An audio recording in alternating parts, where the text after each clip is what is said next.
Сәлем достар, бүгін мен сіздерге ешқандай да заңгерлік кеңес бермеймін. Бұл видеода бүгін мен сіздерге тек қана соңғы оқыған кітабым Хелен Фицджеральдтың «Плач» атты туындысы туралы айтып беремін. Егер қызық болса, әрі қарай көреміз.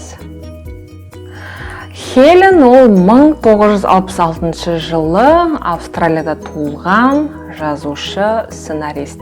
Жанұясында 13 баланың ішіндегі 12-шісі болып табылады. Хелен Ұлыбританиядағы Глазго университетінде әлеуметтік жұмыс атты әлеуметтік жұмыс саласында жоғарғы білім алып, сондай-ақ сол университетте магистратуранда оқып бітірген. Сондай-ақ сол жоғарғы оқуды тамамдағаннан кейін ол кісі жаңағыдай түрмеде жұмыс жасап бастайды. Сол түрмеде жасап жүрген кезінде сол жаңағы қиын жағдайға тап болған жас өспірімдермен көбінесе жұмыс жасайды. Сол кезде жұмыс жасап жүрген кезінде оның ойына неше түрлі жаңа шығармалардың идеясы келе бастайды. Сол кезден бастап ол осы өзінің шығармаларын жазып бастайды, жазушы ретінде.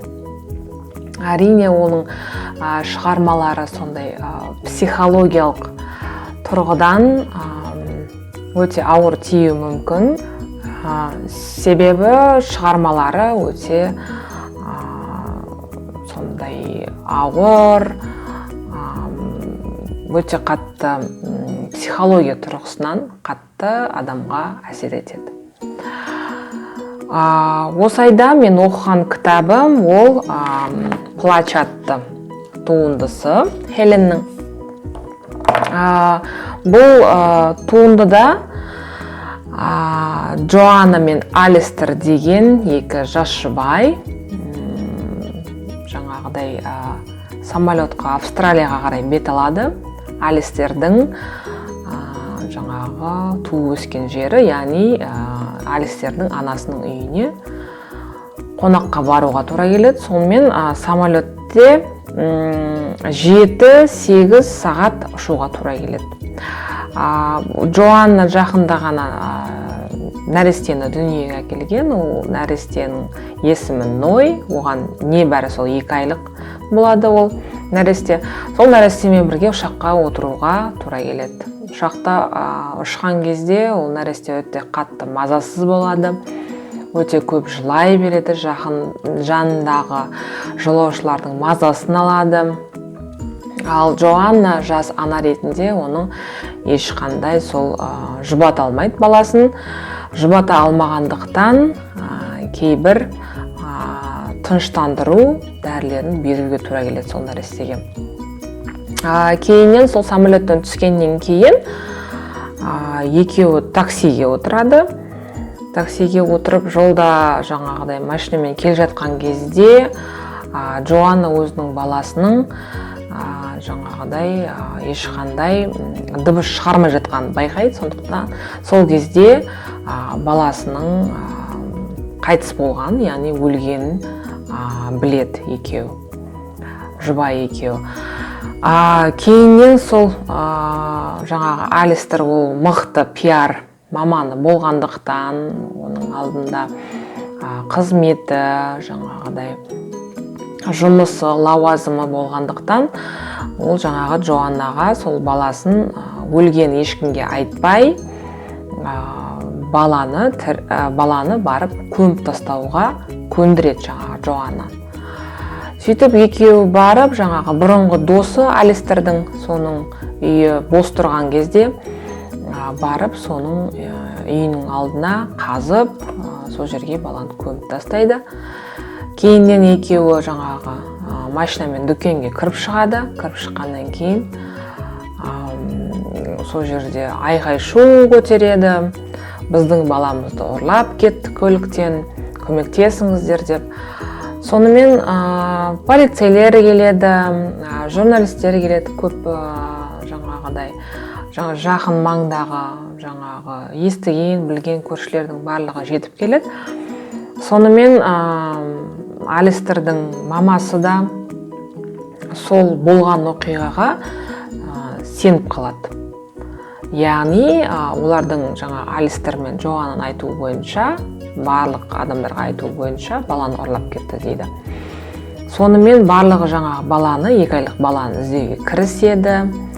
Бұл жерде әлеуметтік желілерде де жарияланады. Сондай-ақ осы шытырман оқиға болып жатқан кезде бұл оқиғаға сондай-ақ Алистердің бұрынғы әйелі Александра және де оның 14 жасар қызы Хлоя да араласады, көмектеседі.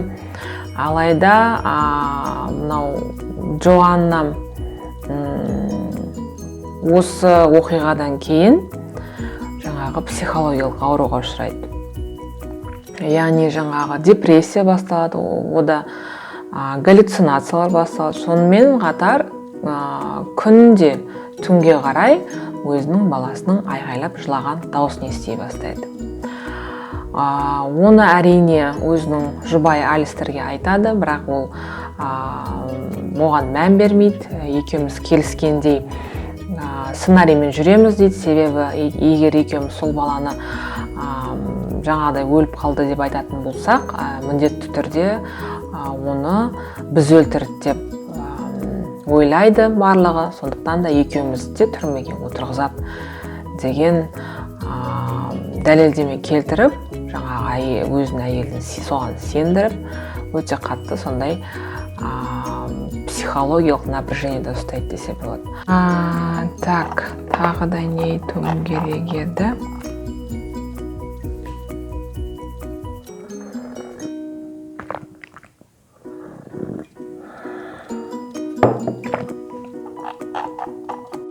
Жан азабына шыдай алмай, Джоанна күйеуіне біз шындықтың барлығын айтып береміз деген кезде екеуі жаңағыдай жол апатына ұшырайды. Ол жол апатына Алистер қайтыс болып кетеді. Сонымен соңында бұл жаңағы Хеленді сотта жаңағыдай түрмеге қамайды, бірақ баласының өлімі үшін емес, жаңағыдай күйеуін абайсызда өлтірді деген айыппен ұсталынады. Кітап өте жеңіл оқылады, сондай көлемі де қатты үлкен емес. Мен бұл кітапты 2-ақ күнде бітірдім. Соңына дейін не болады екен, немен бітеді екен деген ой қатты мазалады. Сондайға айтып кететін жағдай, бұл кітап бойынша BBC бір сериялы фильм түсірген. Шынымды айтсам, ол фильмді мен көре алмадым, себебі кітапта енді жазғанмен бала үнемі жылай береді деп, нәрестен үнемі жылай береді деп жазғанмен, енді ол қатты жүйкеңізге әсер етпейді, бірақ енді фильмде басынан көргеннен бастап мен жарты сағат қана көрдім ғой деймін, қателеспесем. Шынымды айтсам, шыдай алмадым, жүйкем шыдай алмады, себебі нәрестенің дауысы деген өте қатты, үнемі жылай береді. Сондықтан енді жүйкелерің шыдаса киносында көруге болады әрине, бірақ киносынан гөрі кітап қатты ұнады деп айтуға болады. Осымен бүгінгі сіздерге осы кітап жайлы дайындаған шағын ғана ақпаратым осы ғана. Егер де видео ұнаған болса, лайк басамыз. Ең бастысы каналға жазылуды ұмытпаңыздар. Назар аударып тыңдағандарыңызға көп рахмет. Амандықта жолығайық. Сау саламат болыңыздар.